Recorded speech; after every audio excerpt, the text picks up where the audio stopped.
I'm very happy to introduce a really special guy who is an extraordinary talent. David Johansen is sitting with me. We share something special that is fading away in this world, and that's a New York accent. So I'm so happy that we will bombard everybody listening with a lot of New York accent. So welcome. Yeah, thank you. You know, there used to be like 5 different New York accents. Right. And the most difficult one was the Manhattan, I think, for me to, I used to have, when I was in grammar school, I had a principal who had a Manhattan accent, and she would come on the intercom every day, and I would be like fascinated by her accent. Right. So you have a Staten Island accent. I guess. And I actually have a New York accent. I was brought up in an Irish Catholic neighborhood, and there was a very specific sound that I have, especially if I'm around anybody that has that kind of an accent. And then there's Brooklyn. It's different. It's a little different.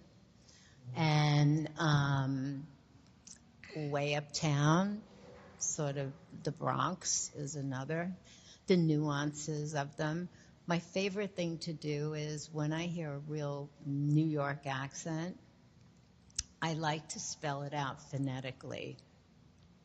So this is what it looks like it's usually 3 words as one, and this is it spelled phonetically. I even asked AI to spell a word with a New York accent, and it did, and it was brilliant. Wow. Amazing. So Staten Island. I grew up on Staten Island, which at that time, it was a lot different than it is today because they built a bridge when I was a kid. So a lot of people in Brooklyn would have like 20 kids. And then when they grew up, where were they going to live? They couldn't live in the apartment anymore. So they all moved to Staten Island. So there's a lot of this. The current Staten Island accent is kind of a mixture of Brooklyn and I think I have a more old-fashioned kind of version. I remember having a date, and this guy drove me to Staten Island, and I'd never been to Staten Island. And then he locked the doors and started mauling me. And I was like, where the hell am I? I'm in Staten Island. How do I get home? I can't walk. I had a panic attack, and I went so berserk that he got so scared that I was like totally losing my mind. And I said, just take me back to Manhattan. And then I don't think I went to Staten Island for decades because it was such a traumatic experience. But you grew up in the East Village too. Yeah. I moved there when I was 17. So. Oh, so you weren't like... when I was a kid, I used to go to this, we call it the city when we live in Staten Island. But, I lived near the ferry. At that time, the ferry was like a nickel or something. I mean, it's free now. Right. So I would, spend all my spare time essentially in Greenwich Village or East Village or whatever until I got out of high school. And then I just went there. What high school? I was in Staten Island. Port Richmond High School, it was called. I was a terrible student. Is that right? I'm surprised at. I'm really surprised that since I was so happy to see the Scorsese film, One Night Only, brilliant, brilliant film. You all have to definitely see that.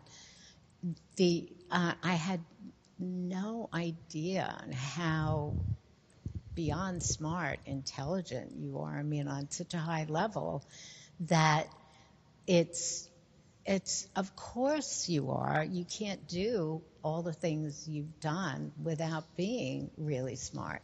It's like it takes not just intuition and creativity, but so I'm surprised at school.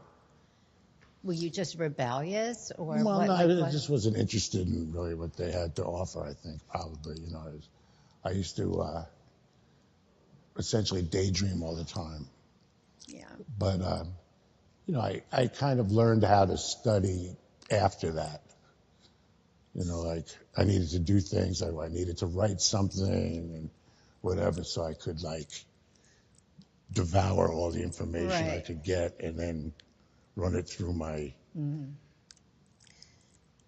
It's the artistic expression is made up of so many. Mm-hmm. I would say so many dislikes, Mm-hmm. but really what I mean is like everything that you like, you kind of take in, even subconsciously, Yeah.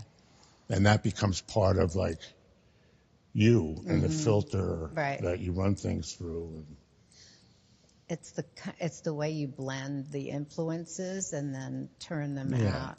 I love the influence your father had on you for music. I mean, that came out of left field. Like, what was that? He definitely inspired your interest in opera.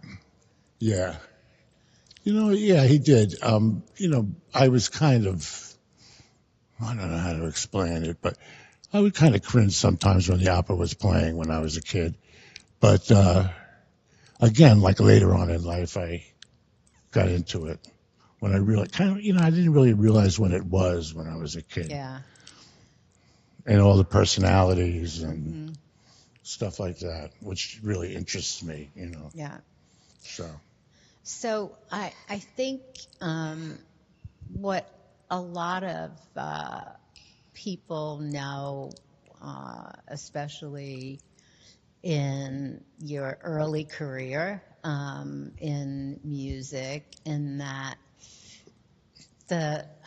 and I think the word was dangerous that was used to describe the dolls, like dangerous. And I thought about it. I was like, yeah, actually, yeah. And your intuition on how to visually present yourselves, how to present music in a way. I mean, this was really original, concocted clearly in your head. There's no doubt in my mind that this all came together. And so, what was that inspiration? Like, how did you come up with that? What was going on? What was the inspiration? I mean, there was a million inspirations, but ever since I was 12 or 13 or something, I wanted to be a rock and roll singer. Really? So I used to be in bands in my neighborhood when I was a kid. We would play at, Battle of the Bands and stuff like that. And then I worked, I worked on St. Mark's Place and I started meeting these guys. They'd be walking around in a daze and they all played music essentially, so we got together and started playing. And it was really kind of like, when I first started doing it, I was like, I don't know. But we did a couple of shows and everybody liked it. So we just kept on going in that direction, essentially, Essentially like, the earn as you learn plan. Yeah. Yeah. Fake it till you make it, Yeah, and yeah, like yeah. make it happen. I think the one interesting story I have for you is I was doing a photo shoot and there was an assistant hairdresser on the set. And he said to me, sort of like halfway through when there was a break, he said, I know the dolls wore some of your clothes. And I said, yeah, I think so. And he said, would it be okay if I tried on some of the clothes from the shoot? And I said, actually, when we finish, we'll take some pictures of you in the clothes. And his stories about the dolls were so, I mean, he even sort of emulated the look and the feeling. And I thought, wow, the power and influence that music has. But for you guys, it was this expression that now I'm sure you're snickering a little bit with gender fluid, and you were like so ahead of it, so on the edge of it, with being totally out of the norm, beyond what anybody could imagine now. And now people talk about gender fluid, and it's a big discussion. I think, oh my God, what, So what's your take on all of that? When you were doing it, what was the reaction? How did people, respond to your looks? Let's say the looks. Well, when we first started, we played, mostly in the East Village, which was... It was very East Village then. Yeah, everybody was into something, Yeah. So, and we kind of became for a while, the band of that neighborhood. Yeah. We used to have this weekly gig at Mercer Arts Center on Mercer Street. It was I can't remember, something like every Tuesday night at midnight or something. And it became like a scene where all these different artistic people came from different, fields of endeavor, and started meeting each other and hooking up and making businesses together and all this kind of stuff. So it was good. We were like the magnet that brought a lot of people in, and people who like to dress up and that kind of thing.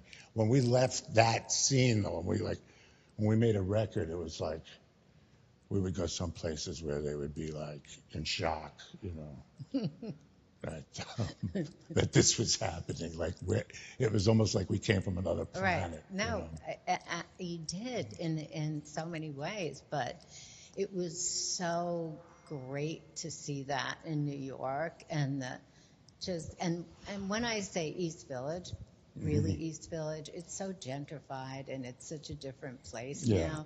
But to imagine when I was watching your film and you were describing Max's and you were describing these places, and it's like, I want you to describe 8th Street. I want you to describe Max's. I want you to describe some of this, because I will tell you there's a population of young people who are so envious of the fact that the essence of that is something they'll never know or experience. So what was it? It's funny about that kind of syndrome or whatever, because, and I was really young. I used to think the beatniks, they really had it. They were so great.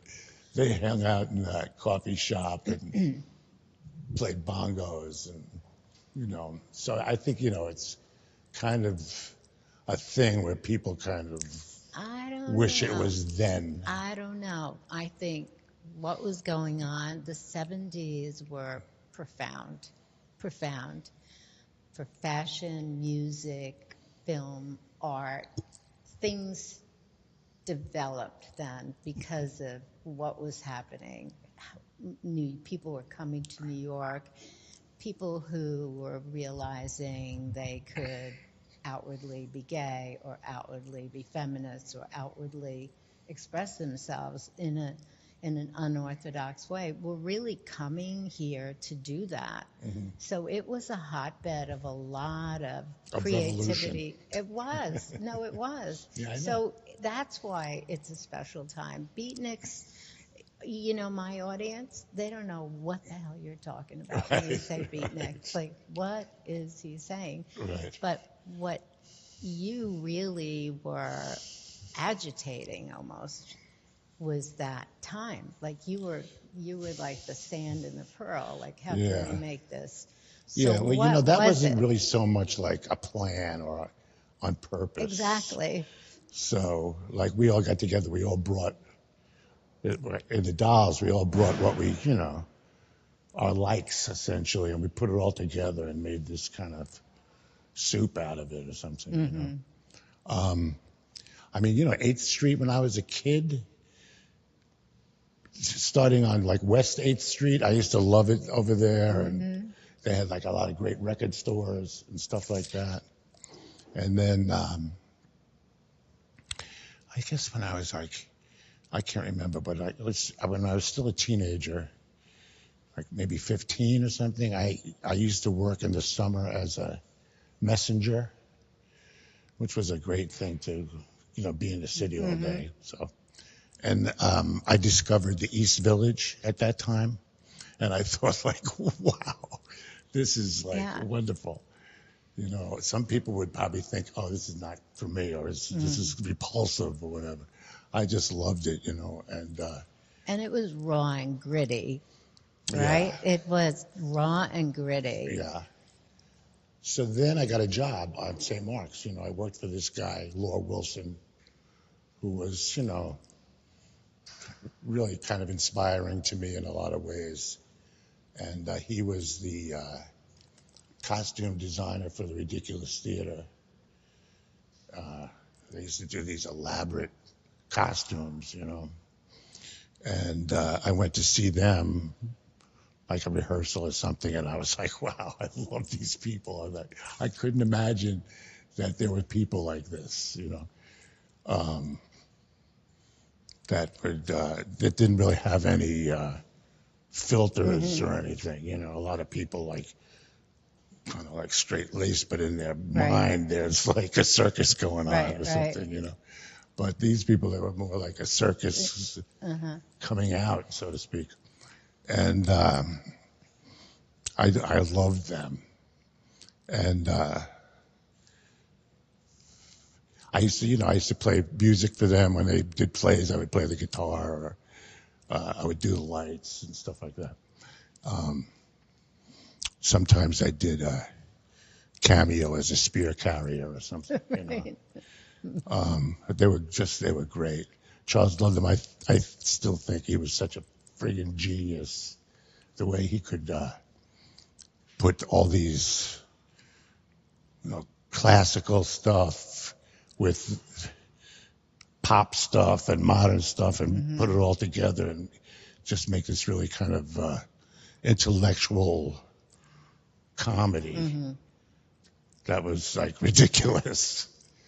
So it was perfect in the time, though. I mean, think about. Oh my God, yeah. But it's still, they were just beginning. When I got with them, there was like a schism between the two ridiculous companies. So I wasn't aware of that at the time, but so I was with the Ludlum camp, so to speak. So it was heavenly. And it could really make your brain just go like, about possibilities were endless of what you could do. And I think when you're in an environment like that, I mean, I found myself in some environments that were really edgy enough to, like, if I had a brain in my head at the time, I would have been scared. But I don't think we were afraid of anything. Everything was an adventure. There was a generation. We are a generation of what's possible, right? What's possible. Our parents weren't protecting us. like, get out there, you Yeah. know, like, get a Yeah. job, get out, Yeah, go yeah, get yeah, a yeah. job. Just don't go to jail. Right. Whatever Right. you do is fine. Right. Just stay out of jail. I don't want to hear about it. And so Well, we, you know, the kids those days, we used to run wild in the streets. absolutely. I mean, we were not like these, like helicoptered kids today, you know. Absolutely the opposite. And it's amazing without any of those protections that we survived. I mean, think Some about of us did. but think about that. Yeah, yeah. But think about the situations that you were in as a young musician, right? Mm-hmm. Think about, like, you had to kind of be on your toes in all kinds of situations, but you were never on guard, right? You were just kind of going with the flow. It was, Yeah, I don't know about being on my toes all the time, but yeah. I mean, or being on guard. I mean, I was just, to me, you know, when you're in the midst of something, it's not like you're looking at it like, oh, wow, this is amazing yeah. or something. It's just like your thing that you're doing, you know. So when you look back on it, you think like, oh, wow, that must have been really interesting for someone to experience other than being, you know, involved in it. So What music did you like as before you were actually performing? What would you listen to? Like, what really kind of was your music? oh, I had so much. You know, I have an older brother and sister, and I used to listen to their records. You know, my older brother he was into like the Platters Oh my God. and kind of beautiful Right. doo-woppy kind of Yeah. stuff. I used to, you know, when I was 10, I used to like listen to his records and kind of perform in the mirror, kind of a thing, lip syncing to Yeah. these records. But then my sister was into like a lot of, well, first of all, she saw the Beatles at Carnegie Hall. So she was definitely into the Beatles, which to me wasn't so much my cup of tea. But she also got into like Bob Dylan in the very beginning of his thing. So I used to play those records, you know, folk kind of Yeah. records. And you know, in the street they were listening to like the Four Seasons and stuff like that, which I found kind of, you know, interesting for the phenomenology of it. You know what I mean? And you know, there's a lot of campy records when you think about it. In like the early '60s, there was like Luke Christie and all these kind of really For interesting. some reason, I remember every word to every song from the 50s and 60s. I'm 78, so I remember from the time I was 12 and Irish Neighborhood, everybody was singing in hallways and echoes, so we knew every word to every song. And so when I listen to it now, and the fact that I can still remember every word, it's like, what was happening? There was a lot of that. Yeah, there's a lot of, you know, because your brain isn't so full yet, you know, so you can take things on Right. and they stay there, you know. You know, it's interesting with music with me, if like I'm shopping or something and they're playing music and I don't like it, I don't even hear it. Yeah. Just, it goes like right through me. Yeah. And it doesn't irritate me or anything. But if all of a sudden a song comes on that I like, and then I really like tune into it. But, you know, I used to like a lot, when I got into my own music, I got into a couple of things, like girl groups I loved, you know, like the Shangri-Las and the Ronettes and that kind of stuff. And, but I also liked blues music. So like, one of the first records I bought was a Lightning Hopkins record. Oh my God, yeah. And a Howlin' Wolf record. And I started, you know, digging that. But I dug a lot of different things, and I kind of put those together. Yeah. like the Shangri-Las and Howlin' Wolf. But you made it the moment, right? It was the moment. You kind of digested it and then sent it out as something almost completely different, but with the essence of the feeling that you got. I love that music so much. Yeah. I mean, that's what you do. You know, like I was telling you before, and I know you know this, but there's so many things that you dig. I don't really get so interested in things I don't dig. You know, a lot of people like identify themselves with like not digging things or something, you know. But I like to dig things, so I don't really bother with those other things. But anyway, everything that comes into your head, whether you remember it or not, is filtering what comes out of you, you know? Yeah, which is so great. And I think that period of time was just, it sort of was, you didn't want to be like anybody else or look like anybody else or have a label of any kind, or you wanted to be an original, you wanted to be authentically you, and there was so much pride in that. And you guys were, especially like the idea of what you were doing was so inspirational for other people to be creative in the way they looked and the way they did things. And that, unfortunately, is not, we don't see that in the same way where everybody on the street, I don't know if you've ever went to Central Park on Sundays where everybody kind of just dressed up in the 60s? Yeah, right? by the fountain. Like, I used to go there a lot.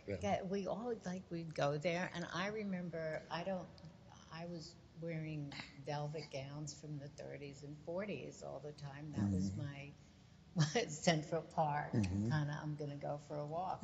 And it was inspiring and special. And I think the existence of that creativity was led by people like you, that you took it to a place that gave permission to come along, right? We can go along with him. He's gonna do it, and then we'll see. We'll see if he gets murdered. We'll see how that goes. And you did, and you were so cute. So no matter how dangerous you guys were, that your cuteness was like this disruptive kind of like, what the hell? This is crazy. He looks so cute, and they're dangerous, and this. So that mixed emotion. Did you see yourself that way? Like, what did you see? Like, well, I think we all had the idea that we wanted to make, you know, even before we all got together, that we wanted to be in a band that was kind of like ideal in a way, you know, that was just like, I mean, there's really no such thing as perfection, but you kind of shoot for the perfect. Right. So we wanted to have like the perfect rock and roll band, if you know what I mean. And at that time, it was like a slump in rock and roll. Yeah. You know, there was a lot of shoegazing bands and stuff like that, and we wanted to kind of. I mean, we never really discussed this, but I just assumed everybody had this idea. We wanted to put some oomph into it, like wanted to put some Little Richard into it and make an explosion and make a show that people could watch. Yeah. And almost, I mean, it was almost an addiction. The people were addicted to the dolls. They're still addicted to the dolls. You know, there's a whole group of people that are addicted to the dolls. They're obsessed with that whole image, concept, everything. It's had this revival that fits our time now in some strange way. Yeah.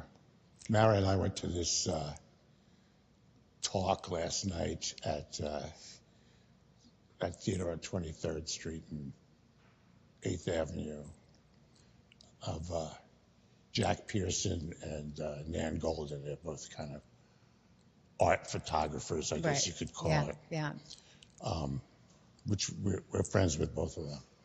And when we were leaving, one of the guards there, like the guy had like a uniform on and stuff, he asked if he could have his picture taken with me. So, Mara's like, oh, I'll take it, So he says, you guys, everybody still imitates you guys. How does that make you feel? And I said, well, I guess it's okay. Like, they're probably just doing it until something better comes along. But it's, what is it, 50 years later or something? Something better hasn't really come along. Think about that. It's unbelievable. It's really unbelievable. And then sort of punk was this label. And then you guys were, I remember because I was going to London a lot through the 60s and 70s, obsessed. The Brits were obsessed with you guys. Like, how did that happen? We went to England early on. I think because I know we were playing like at Mercer or something, and one of the writers from like Melody Maker or one of those like the weekly. Yeah. They have so many like rock and roll newspapers and magazines at that time in England. I was like, what do we have? We don't have anything. Right. We had a couple of things that were like monthlies, but not like weeklies. No. So anyway, we went there because he had put us on the front page, and it caused some interest. And so, who was managing us at the time had this idea that if we went over there and did a couple of shows, they could get a record deal with an English company, because the American companies would all look at us like they weren't ready for us. Let's put it that way. They would be like, rah-rah. So we went over there, and Billy Marcia, our drummer, died in a misadventure, I guess you would call it. And we all kind of went home. But that kind of apparently put more juice in it, So then we went back I can't remember what the date was, but the record came out anyway. We went back. And we were on this TV show. What was it called? Anyway, some like rock and roll show where the host was like really pretentious, and he pictured himself as being very kind of erudite and artsy. And then we came on and did a couple of numbers, and he was like shocked. And he said some derogatory thing about us. And before we went on, I was talking to the guy, and he had bunny teeth. And I told him he had bunny teeth. Oh, that's great. I used to kind of tell it like it is when I was a kid. That's great. And I think he might have taken offense to that. But anyway, all the kids who tuned in that show, let's see what's going to happen. Right. And like a lot of people who started bands, like I know the guys in the Clash all watched it. They didn't have a band yet, right. Stuff like that. So it kind of started something, that show, which was really kind of a great thing. I forget what it was called. It's almost on the tip of my tongue. I can almost remember the name of it. I can remember what it looks like. But, yeah. It was like dark and dreary kind of a show. And we came on and and it was, all of a sudden it was like when the Wizard of Oz turns into color. So that was it black and white? It was black and white. No, but it was, No, but at that time, was it? I think it was color. Color. Yeah, but they didn't really, nobody was wearing anything colorful or anything. So So, what was your experience in London and in England? Did you tour? Yeah. Did you do a lot of tours? I imagine you did. We were very appreciated in England. You know, Morrissey, who was a kid at that time, started like a fan club, and he used to write letters to all those newspapers we were talking about and magazines about us. And he was, you know, fed up with the music business, so to speak. So that's one thing. I'm trying to remember all the things that happened. You know, we played at Biba's when Biba's opened. Biba's was great. It was great. The department store Biba, the big one. Yeah. That was. Yeah, they had a restaurant and everything. And they sold refrigerators and everything. The Biba, everything. I'm pretty sure that's the one it was. It was like 73, I think. Yeah. Yeah. So. On Kensington High Street in that area. Yeah. So we played there. I think it was for their opening. You're kidding. That must have been outrageous. It was pretty outrageous, you know, and the people who came, they got dressed up and they loved it. It was an event, essentially, you know. So that was a great thing. And the word got out about how great that was. 73, to me, was one of the most creative years in New York, I think. 73, 74, 75. There was like something really incredible happening in the city. Everything was just so special, so exciting. I was always waiting to like, what can I do next? What can we do next? There was an energy about the possible. Everything is possible. Fearless, right? Fearless energy. You know, there was not just downtown either. There was all over the city things were happening, you know, in the Bronx and everywhere. Yeah. A lot of great Puerto Rican music was just evolving out of the Boogaloo era. Yeah. And so many things. You know, like it was kind of like the dawn of hip hop in a way, you know. Yeah. And you were still living in the West Village, in East Village? I lived in the East Village until maybe like 75. And then I just moved a couple of blocks. It kind of got, I couldn't walk down the street. It was rough. Well, I was like, it would take me an hour to get down. For you, I'm down sure the street impossible. Because I would have to talk to all these people. So I moved just to 17th Street and gentrified between 3rd and Irving. Oh, really? So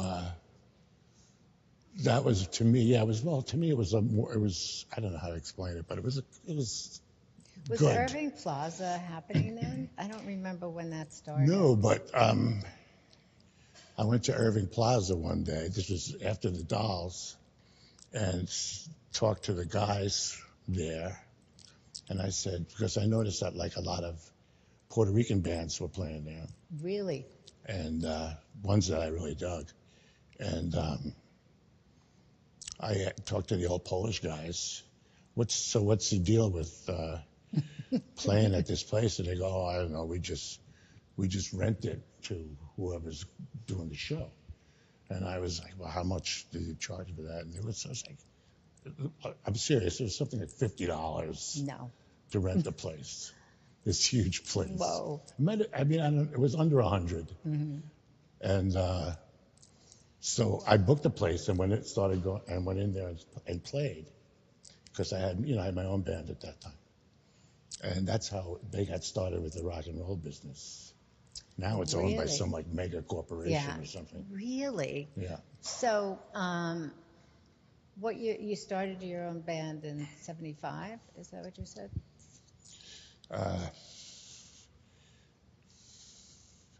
I'm so terrible with dates, but I think like the original Dolls we kind of broke up in I think around 75, And then Sylvain and myself, we had a band we called the Dolls, but it was kind of like a different band. It made a lot of beautiful music. But what happened is just when the band broke up, we got an offer to tour Japan. Oh. So me and Sol decided, let's just do it. this. You know? And it was like on a big tour. Yeah. Jeff Beck was on. You're kidding. The top guy on the bill. That's amazing. And we played at a lot of arenas and stadiums. We played in this place that was like in a park, and it was kind of like an amphitheater, and these monkeys were all watching the show from the back of the place, and the monkeys had like their arms around their girlfriends. You're kidding. And they were like grooving on the music. So, which of your music do you think, or I'm sure you know, is the top song that people identify the Dolls with? And they may be different at different periods, but what are the top, because they're, if you liked one song, you were going to like them all almost. Yeah. It was kind of weird that that's the way, I think everybody felt that way. Yeah. But I'm curious what the top one is, because for me, I think it's like the sound, it's the sound, it's the vibe. But what would you say?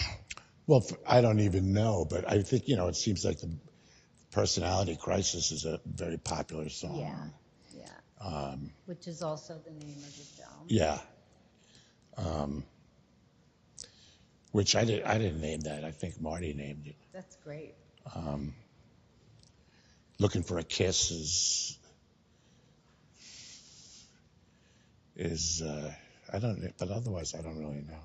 Frankenstein was a big one. And any favorites of yours? It's funny because when that whole kind of era was over, and then into the 80s or something, I had my own band, and we toured incessantly. It was insane. We were in a van, and a David Johansen group, I think it was called, a band, and we would open for Pat Benatar or something. Right. Definitely 80s. Right. And we were just trying to break into the mainstream, so to speak. It was useless, but it was still too much for them, even when it wasn't the Dolls. It was the audience would be like. But we had the same booking agent, so he would throw us on all these things. I think, but the favorite band we opened for a while was Kansas. They were the best guys. Really? They spoke my language. Really?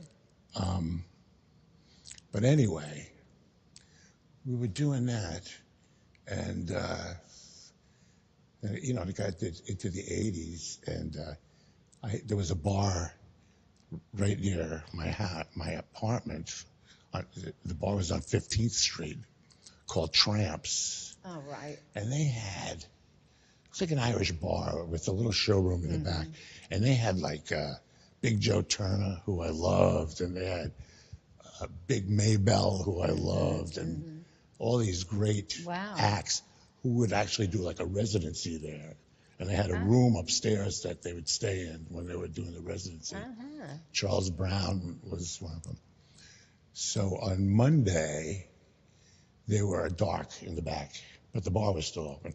So I was friendly with the boss, and I said, I want to do a little show here on I can't remember exactly, 4 Mondays, but it was just going to be like a limited Right. show as Buster Poindexter, because I didn't want people to come and be screaming for funky but chic or something, you know. Right. So I wanted to do what I wanted to do, essentially. So we started playing, and the first week, you know, in the paper it just said Buster Poindexter, and a little ad for Tramps. And then the first week maybe like 30 people came, and then the next week like 60 people came. And then, you know, by word of mouth, it was like packed by the end of the month. Wow.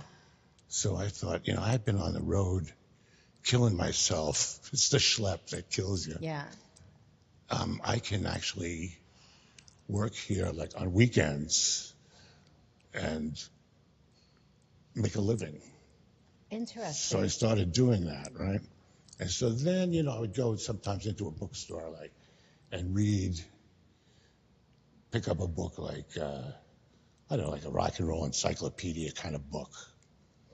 And I would go like see if the dolls were in it, and I would go, and then it would say, they were flashy, they were trashy, they were junkies, whatever, you know. And I would be like, okay, so whatever. And that's kind of, but after a while, that's kind of how I was thinking about it. Mm-hmm. And then, I can't remember when, but maybe 2011 or something, Morrissey was curating the Meltdown Festival, which was at the Royal Festival Hall, where I loved this video I used to watch of Maria Callas making her big comeback there. Right. So he wanted the living dolls to come and play at his thing. You know, he would curate all the acts for this festival. So we decided after hemming and hawing that we would do it. And we went over there, but before we did, you know, we were going to rehearse for a couple of days. So I started listening to the records, and I realized these are great. These records are like so musical, you know. It's funny because when the first record came out, it got like a rave review in Downbeat, which was like a jazz magazine. Interesting. And to me, that was like my favorite review, you know. It's great that you could listen with perspective and appreciate what you do. I mean, every once in a while I think, oh shit, I did that? That is fucking great. Like, oh my God. You know, you're like, wow. And that's sort of the beauty of having perspective and age to take a look. But Buster Poindexter, you can't not talk about that name. Like, where did that come from? You know, it's like an old name of mine, a nickname of mine. It's an old name. That's a 40s name, 30s, 40s name. Yeah. I mean, it's crazy. It's like a lot of people would call me Buster when I was a kid. Oh, really? Yeah. And listen, Buster, blah, blah, blah, you know. And then if like I got caught coming out of the library or something, they would go, Poindexter. So I used to put them both together. That's so good. So it was kind of like a tough intellectual or something. Right. Know? It's definitely a movie's name for sure. And that, and then that persona, I mean, the visual is such a big part of like your, the way you do things, the way you live, even this color against here. It's like, I feel like the idea of what people see is as important. So how did you manifest that look and that persona? What were you thinking about? Well, I was playing with like real musicians in a way, you know. They don't really know how to dress, a lot of them. So I just said, okay, we're going to wear tuxedos. Because, you know, that's how the tuxedo was invented, essentially, because men didn't know how to dress, you know. So that was solved. The thing is, like, when I was going around the country as David Johansen, I got into this thing where I would be presenting myself as this kind of ideal, nice person. I mean, a lot of the stuff would slip out, oh, fuck you kind of stuff. But I was struggling to be not Right. To be not that. Not that. So the people in Oshkosh would buy my record. And the New York accent alone Yeah. is enough to Pisses people them start off. thinking, Yeah. it's totally. Yeah. So when I started doing Buster, I just let it all hang out. You know what I mean? It wasn't like I had to invent anything. It was Right. like almost like the real me in a way, Right. So I could so true. I could say whatever I wanted Right. and kind of blame it on Buster in a way, but it was really me. Right. It's so great, that character, that look, the whole thing. I was like, what did he come up with here? I mean, that is genius. Yeah. That because we do have these alter egos and these other personalities that we could easily dress up into, but you did it and made a career, two careers. It's funny because when I went to do it, I wanted to, especially, I had been in a lot of DIY kind of scene before that. And this one, I got hired to do, before I had a record, I got hired to do this amaretto campaign thing. A lot of people were doing it, but I was wearing a tuxedo. And I am actually remembering this. Yeah, and I was on a stool, holding an amaretto, but on Dwyer Street in Chinatown at night. So it was really colorful and beautiful. Right. I was in the middle of it with amaretto. And I looked at that commercial, and I thought, this is really commercial. This is great. And so I wanted to make the presentation of the first record, because I never thought I was going to make another record, really. I wanted to make it really commercial looking, so, as if it was a commercial. So I hired the same team that had done that. Yeah. Amaretto thing. So, hence the cover of that record, where I'm holding a martini. I think that's what I'm remembering. Yeah. And so this is, creative people don't stop being creative. They don't take a break and then decide to be creative again. It's it's happening all the time. And so that's a perfect example of you're having one experience and your brain is saying, but I want to do this, and then it manifests into the next expression. Yeah. It's a constant. It's constant, right? Yeah. I let things evolve organically. Right. I don't like to force things. Yeah. But when you're performing, you can tell by the response, of okay, I'm on to something. I remember the first time I sang in front of people, I was, I guess, 14 years old or something. And we had this, ragtag band from the neighborhood. And we were at the Battle of the Bands. And I forget what song I was going to sing. I was singing Boogaloo Down Broadway or something by the fantastic Johnny C. And I closed my eyes and I sang the song. And then I heard them screaming and clapping, and I opened my eyes and I thought, they like it? The bug, bitten by the bug, right? Well, more so, yeah. Because around that time, when I was a kid, I used to go to the Murray the K shows, and he would put on these concerts twice a year, during Easter, Passover, and then I guess at Christmas. Yeah. When the kids had a week off from school or whatever. And he would have so many bands on those shows, great bands. And around that time, I went to see this show, and there was a lot of great acts on it. But Mitch Ryder came out, and each band had like 5 minutes. Right. It wasn't like they were going to do a concert. So he did a medley of like his hits, and after 5 minutes, he was just like disheveled.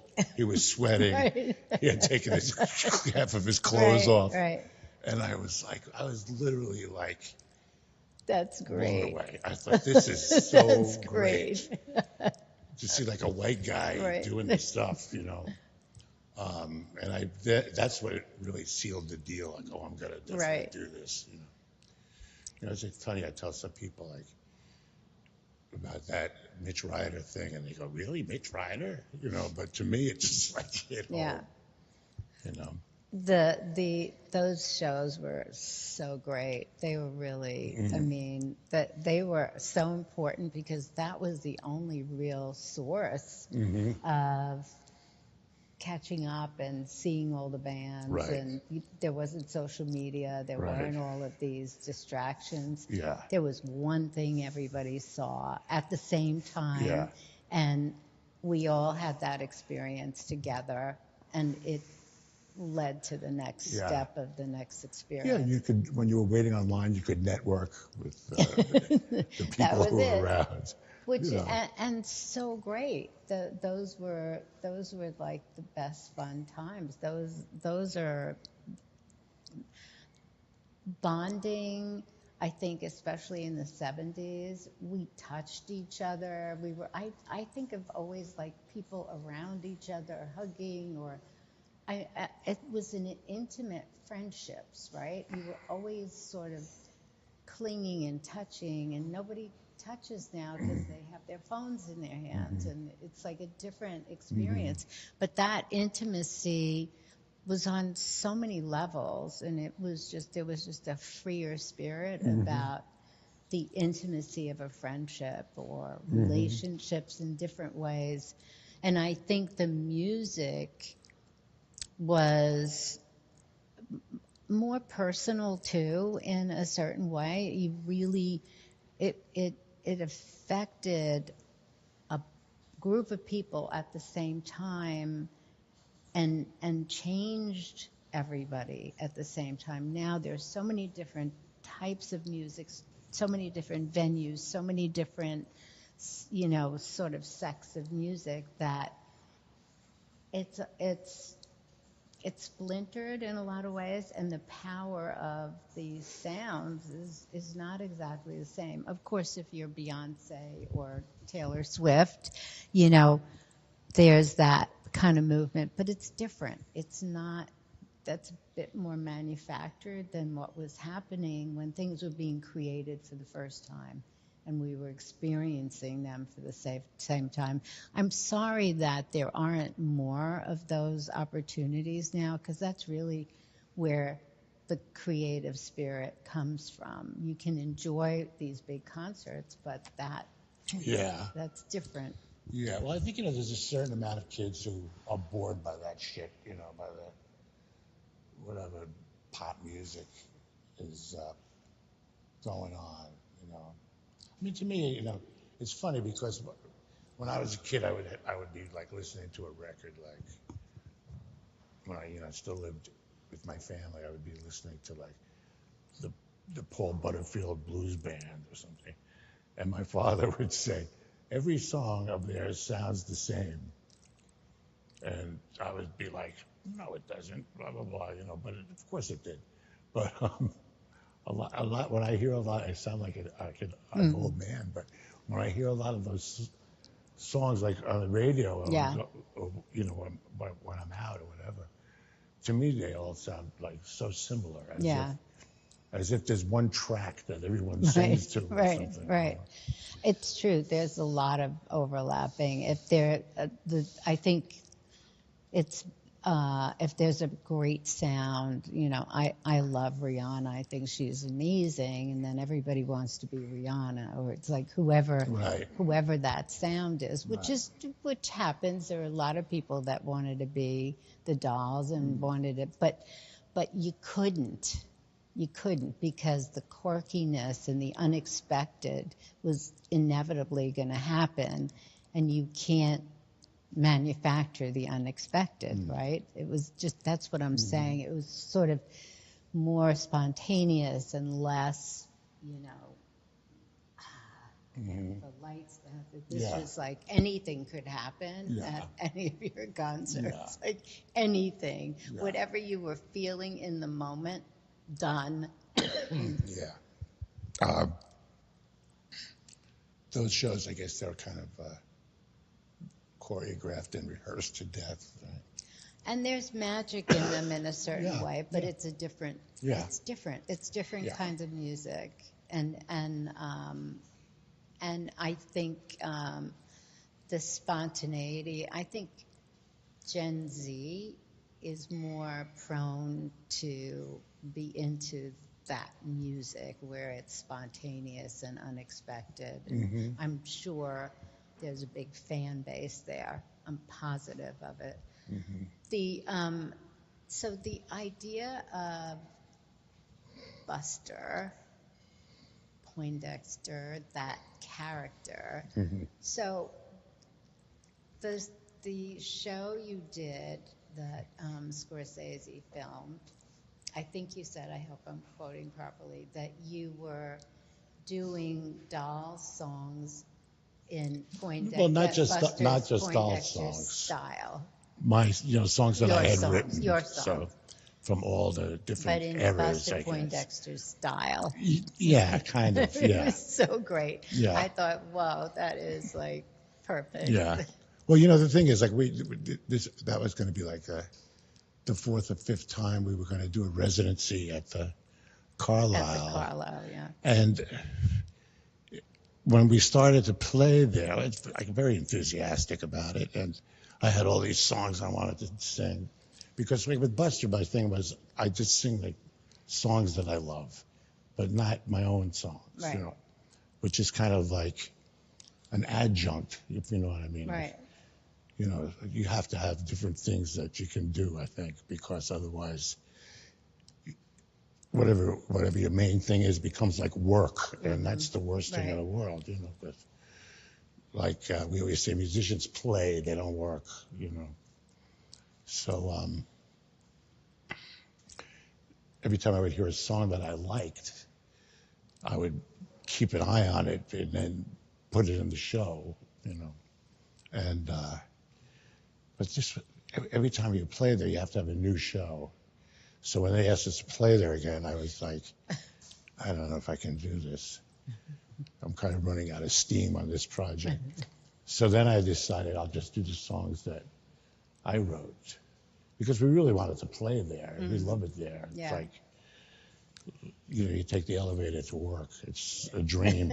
All my life, I've been thinking like I'm in the middle of nowhere, Right. in a dressing room, half dead, and I'm thinking like, I wish that I could be home in my bed and then press a button and be here, and then when it's over, press a button and be back. But that hasn't been invented yet. But the Carlisle is such a great place for what you do with Buster Poindexter, and the storytelling is like, did this develop more along the way?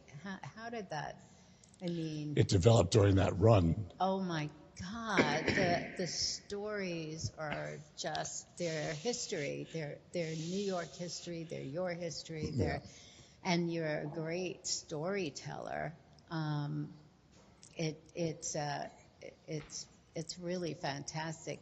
I think the idea that the longevity, I mean, we're two longevity samples here, right? The longevity of your career manifested by you in the Carlisle, doing this modern today version of who you are today, is as credible enough to be filmed. I mean, that's such an honor to have Scorsese want to film what you were doing. It just tells you something about longevity. What's your perspective on longevity? Well, I think,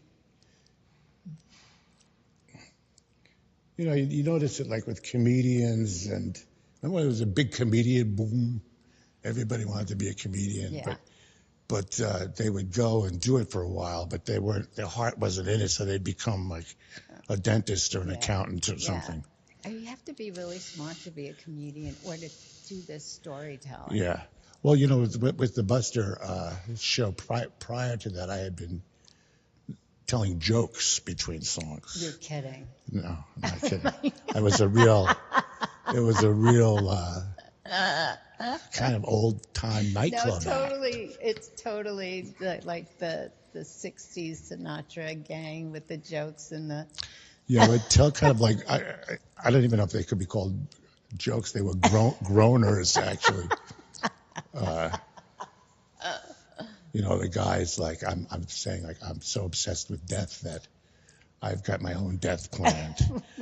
I'm just making a short version of it.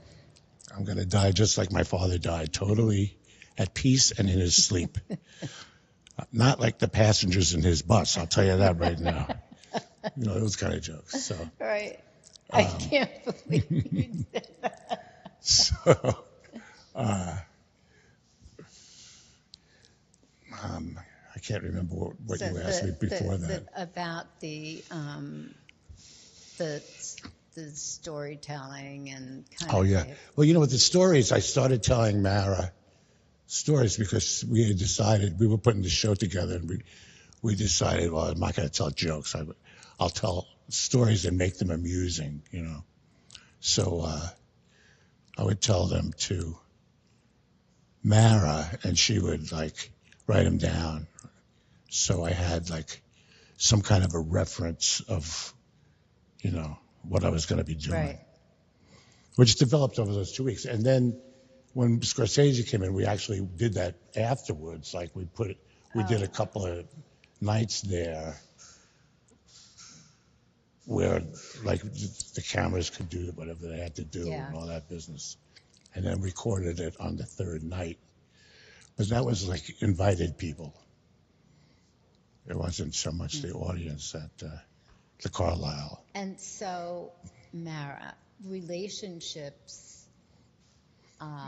as we get older really are so fantastic, I think. We're old enough to appreciate that a really great relationship is beyond special. And when we're younger, I don't know what we think. Is something better? I don't know, but my appreciation, and obviously you expressed your appreciation for Mara, so tell us about what your thoughts are about relationships and Mara.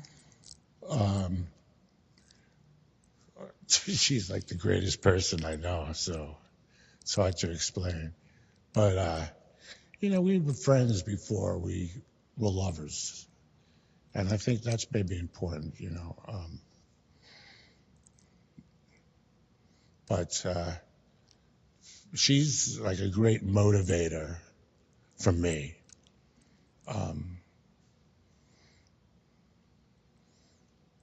We're gonna do this on Tuesday.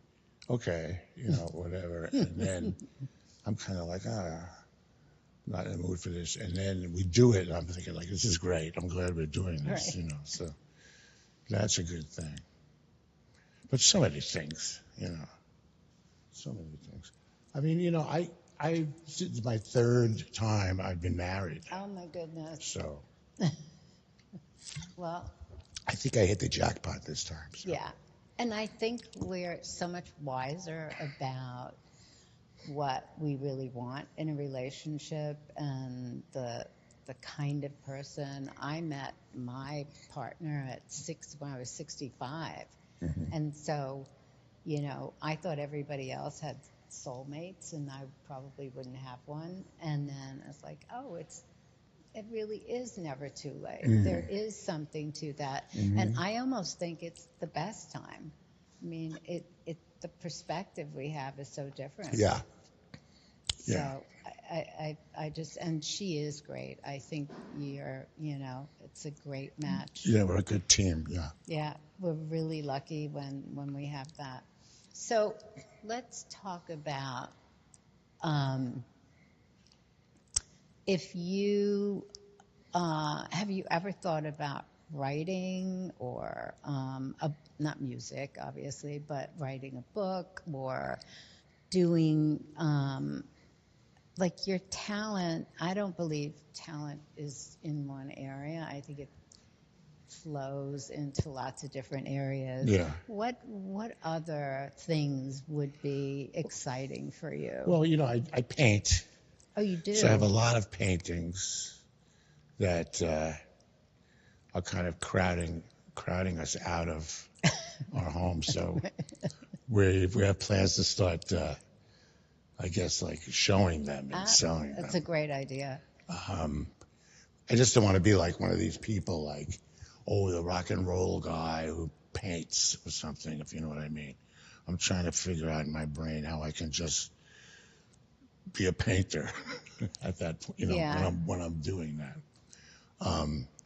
But there is something to understanding the different facets of a person's life, and that you have the ability to sing, to perform, to tell stories, and paint. I mean, that's extraordinary. So I don't. It's good to have something you can do alone, Yeah. when you're so collaborative with musicians and stuff like that. And did you paint when you were younger? No, I mean, I did some like art, but not seriously. I just one day, I think it was probably sometime in the 80s, I just went to an art store and bought some canvases and some paint and just started painting. It was just like, I just got it like that. And I realized, this is really great to do. And then I kind of developed my own technique and stuff like that. So I did that. As far as like writing is concerned, I think about it sometimes, but I think I would rather write a story than writing about myself. If you know what I mean? Yeah, I mean, I think when you're a good storyteller, it's, I would wonder what type of a novel you would write, or what type. I could see it sort of being some place that people don't normally go, and like you taking these turns. Or I think I'd rather do something write a book that's kind of amusing, I think, but also like philosophical. Yeah. So that interests me. And humor is so. Mara's a great writer. Is she? Yeah, really great. So she has a lot of fans who she writes poems and you're kidding. Short stories. I didn't know that. Yeah. I have to figure that one out. That's Yeah. So if you think about also where we are in the world today, and just philosophically, how do you think the next 10, 15 years where will the big changes be? What do you think? Is this something you think about? What's the... Well, I hope for the best, but you start thinking about it too much, and there's a lot of evidence that it's going at a, kind of like a pre-World War II era again or something, Yeah. So who knows? But it's not something that I dwell on too much. I think it's like important to keep doing your stuff and being a positive influence. And humor. And, you know, I have a radio show on Sirius XM, which I've been doing for probably 20 years now. That's so good too. Yeah, and I do a lot of, you know, I do a lot of little philosophical cones during the breaks. You know, I don't talk about the songs I played or anything but they're all songs that I love. So they kind of speak for themselves. So what can you say about them? You know, it's really kind of hard to describe music anyway. You know? Yeah. It's funny, like when you put some music out and then some like critic writes about it or something, and then it seems like 20 critics like imitate his criticism of it or something, you know, which is kind of like ridiculous when you think about it. But don't you think you have perspective, like on because of the amount of time you've been in the music industry, part of the music industry, or even prior to that, having curiosity about different types of music, whether it's Latin or Puerto Rican or blues. Don't you feel like at this point you have perspective in just a more intelligent way to look at music philosophically and have something to say about it? I think there is a point where your point of view is really valued, right? Yeah. You know, I don't know. There's so many types of music. It's not like I like the whole genre. You know, I like certain songs out of different genres of music, you know. When I was a teenager, you could walk down 14th Street and there was a lot of record stores and they would have those like metal speakers, like almost like air raid looking speakers, blasting. Like Bumba out to the streets. And you could go in and go like, what's that record? Right. You would buy it, you know. And records, right? Records. Yeah, I remember one time I went to one of those stores and there was like canaries flying around and like shitting on the records. And the guy in there, I said, how much for this record? In those days, I think an album was like, the highest you would pay would be like $3 or something, right? The music that that we experience I remember the first time I went to London in the 60s. I was staying at this boarding house in Chelsea, and it was 65, and London was gray. And I was walking down the King's Road, and all of a sudden I hear this sound blaring like that, the speakers outside, like, what is that?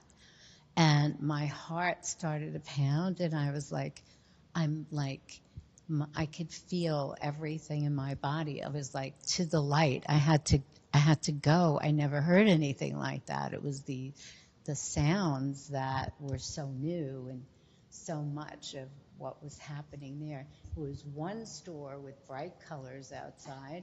Everything else was gray.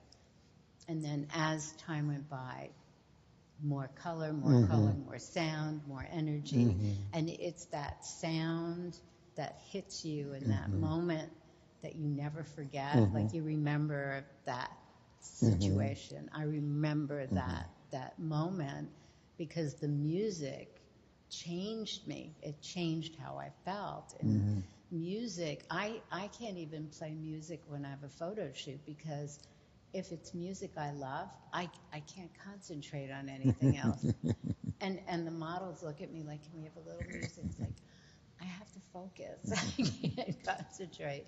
So, like, do you still get that when you hear something? Yeah. You know, probably almost just as much as I ever did. Yeah. You know. So. Best female singer. I don't know. I mean, for me, just off the top of my head, I would say Janis Joplin. So, Of course. you know, because she was a big influence on me. So, yeah. And did you see her live? Oh God, Yeah. I was like a camp follower. Were you? Yeah, I went know. over. That. I saw her so Yeah. many times. Yeah. I mean, that was an experience Yeah. to behold. Yeah. To behold. One time I was in the Pink Teacup and she was there. Oh my God, the pink teacup. And she left. She was with our musicians, I guess, a couple of them. She left. I took her soda can. Oh my God. Best male singer. Oh, gee. There's so many male singers I like. Just top of your head. I mean, top of my head, I would say Johnny Hartman. Such a genius singer. Johnny Hartman. What? Yeah. Who's Johnny Hartman? Oh my God. You should look him up. He's really good. There's a very, very famous record he did with Coltrane, where they sang. He sang. The first one I heard was "Lush Life." You know that one? Yeah. I used to visit all the very gay places, those come what may places. Oh, so that's That gives me goosebumps. Right. That's a Billy Strayhorn song. But I just had that soft spot in my heart for Mitch Ryder and the Detroit Wheels. Yeah. But there's so many great singers. There's different aspects of them that I love. Yeah. What about? Do you and Elvis Presley have the same birthday? I think he's a day after like, mine I or thought before it was mine. Maybe I saw your birthday and I thought, is that Elvis Presley too? But so what did you think of Elvis? Well, Elvis came out, I was like 5 or something, or 6, So I couldn't really tell what all the fuss was about at that point. Yeah. Because, I didn't know what was going on, really. So that would make this such a thing that was affecting for the me, world. for I me didn't too. really know what the world was. For me too. I didn't quite get it until later to say, I see it. I get what it's about. Same with Sinatra. You have to hand it to Elvis. I mean, to me, the phenomenology of it is just too important to look over. The timing, also his awareness of how he should look. The color of his hair, all of that. God, yeah. The total understanding, the total package, and then. And what about Sinatra? Did you ever see him perform? Did I ever what? Ever see him perform live? A couple of times. I went to Forest Hills during the Son of Sam era. Oh my God, yes. I just remember that. With Steve Paul and Fran Lebowitz. Oh my God, a crowd of people like that. And Fran had a new car, which was a Checker, pearl gray Checker. And we all drove out there and saw Sinatra. And he was great. And there's certain of his records I like, And I saw him, I think at the Meadowlands. I saw him at the Garden, I saw him at least 3 or 4 times. And current singers means people like Adele and what about Miley Cyrus? She can sing. She's good. Yeah. She's good. Yeah. And she can be a little dangerous. Yeah. Right? She has the ability to take you to the edge. Yeah. We did this Christmas Christmas special with Bill Murray. I think it's on Netflix or something. Right. And she was in it. Oh, you're kidding. And I went into the studio where she was doing her number, and she was really good. Yeah.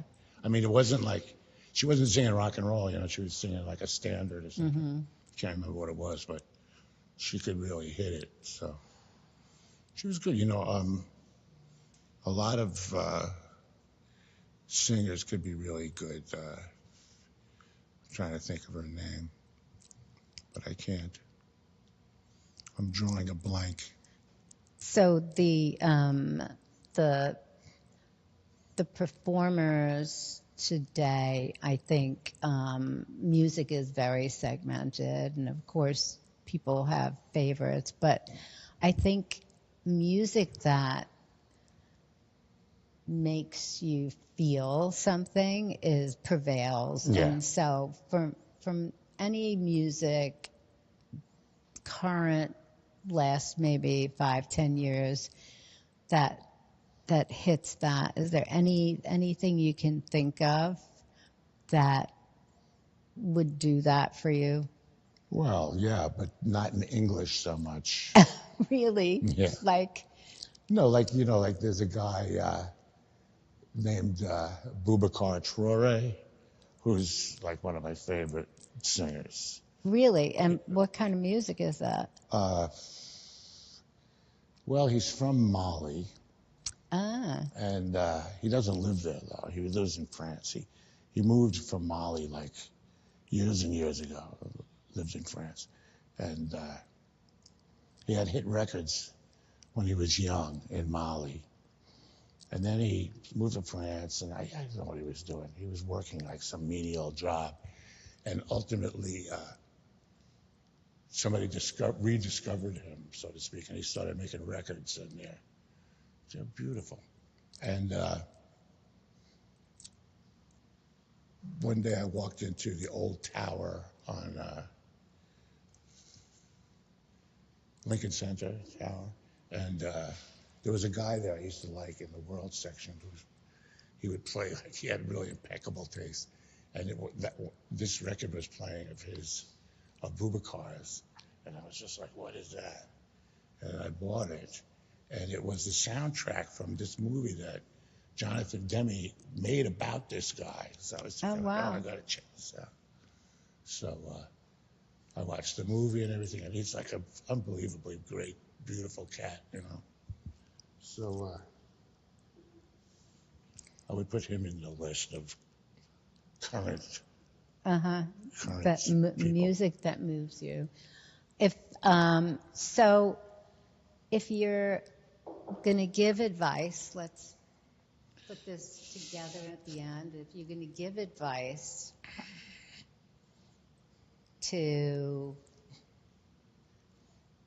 not just the young you, but to any musician today, with your experience in the business, and I don't know about my experience in the business, but it's a unique experience. It's funny because people always say that the music industry. I'm just thinking like, what is that? I know. I don't participate. No, but you're a musician that is part of, that's your trade, just like fashion is my trade. Yeah. So what do you say? Especially like when you're starting out, of being, your authentic self, essentially, and sticking to your guns with it, you know what I mean? And if it doesn't work out, then become a dentist. I don't know. No. But, if you love music and you really thought about, well, I'm going to do this for my life, then, it's going to really kind of take care of itself, I think, whatever's going to happen. But if you're just kind of like, well, maybe I'll try music or something, I don't know if it's going to work out so well, unless you're going to be part of like some kind of like commercial monstrosity. Right. And so was there ever a time when you thought that maybe you'd made the wrong decision? Not musically. See, I think that's the longevity. No matter how bad something gets, you still don't think you made a mistake. Mm-hmm. I think that's what longevity is about. You're doing, even when it's rough. You know what? This is what I love. This is what I do. Mm-hmm. I'll reinvent it. I'll change it around. You reinvented yourself how many times? Mm-hmm. But that's the secret, and I'm so glad that we're both longevity samples. And thank you so much for doing this. This was really amazing. You're welcome. Thank you. My pleasure. Great to meet you. Great to meet you too. We used to wear those Toreador kind of pants with the high waist, Right. and we would do. I know I did. I used to put like suspenders on them. Sometimes I would get the same material and put a cuff on them, so they would be long and they would go down to whatever pumps I was wearing at the time. Heels, whatever heels you Yeah. were wearing. Yeah. I think at one time or another we all had a pair of those pants. Yeah, there was a girl in the shop who, Janine Sales, I don't know if you remember Janine, she had red hair, and she would walk around on platforms this big, and eventually Bette Midler, became somebody very close to us, and Bette totally adopted her whole walk and everything, but she was always working with, like, whatever, if it's pants or I don't know what, tops and things. It was like so much fun, and she was like, we just did a whole thing, and at the time, everybody that was a performer chose their own clothes. They didn't have stylists. Right. Can you imagine having a stylist? No. So Because you're not you then. no, exactly. And so we had different celebrities, obviously mostly women because it was a store for women. And so she was always putting things together, but she had so much fun when you guys came in. And then the idea of men wearing women's clothes. So I would say by a few years in later, 50% of my customer were men who were wearing women's clothes in the way you were, where it wasn't drag per se, but it was an interpretation. And it was so sexy. I mean, I still think that look is so sexy, to see something in contradiction to what you think of classically as male or female, right? Did you feel like there's a feeling, right? I'm sure for the first time when you do that. Yeah. As far as like male, female, I didn't really believe in it. So it wasn't something that occurred to me in a way, because, at that time, especially, we wanted to go beyond that traditional male, female stigma or whatever it was, And it wasn't, I mean, we didn't even talk about gender then, and maybe you could say somebody was bisexual, or you were bisexual, or there was bisexual experiences, but it wasn't really a gender conversation. It was exactly. just like, it's just open. It's just that, but the clothes and the sort of the projection of that, I thought was really sexy in this different way that obviously people are picking up on now and feel it's working. They're understanding that. Yeah. So anyway, I'm so happy that you did this, and that I'm happy to tell everyone that if you want some really excellent entertainment. All I know is when Rotten Tomatoes gives 100%, which is like outrageous, it's worth seeing. And this Scorsese film, David is just a spectacular talent, and I loved it. I Oh, just great. did. And I think I'm so happy that you're productive and continuing to do art. And Yeah. we have to see your paintings now. and I'm see actually what they- singing at the Brooklyn Folk Fest next month with this. There's a part of my career we didn't discuss called David Johansen and the Harry Smiths. Have you heard about that? No. Yeah. I was making a record in I guess it was the late 90s called Buster's Spanish Rocket Ship, where I did a lot of different kinds of Latin beats, but original songs. Right. And I didn't listen to anything but Latin music for like a year. Really? Yeah, I couldn't. I was like obsessed. I was like trying to like understand it and study it. And That's interesting. when I finished that record, though, Alan Pepper, who used to run the Bottom Line, called me and said, "We're doing an anniversary program, and we want people who sing here a lot to come in and do something that is completely different from anything they've ever done." Right. And I had been like, people had been giving me records, like old time records that I wouldn't even open because I didn't have time for it. And I just started listening to it again, and I heard like certain blues songs I had heard 100 times, and I was like, if I ever hear this song again. But after having gone through that whole like Latin thing, I was like, it was like hearing these songs for the first time. Oh, interesting. It was like, yeah, it was interesting. It was kind of shocking in a way, but I developed this like re-love for these old songs. So when he called and said that, I knew exactly what I was going to do. Like that moment, it was just clicked. And so we started playing.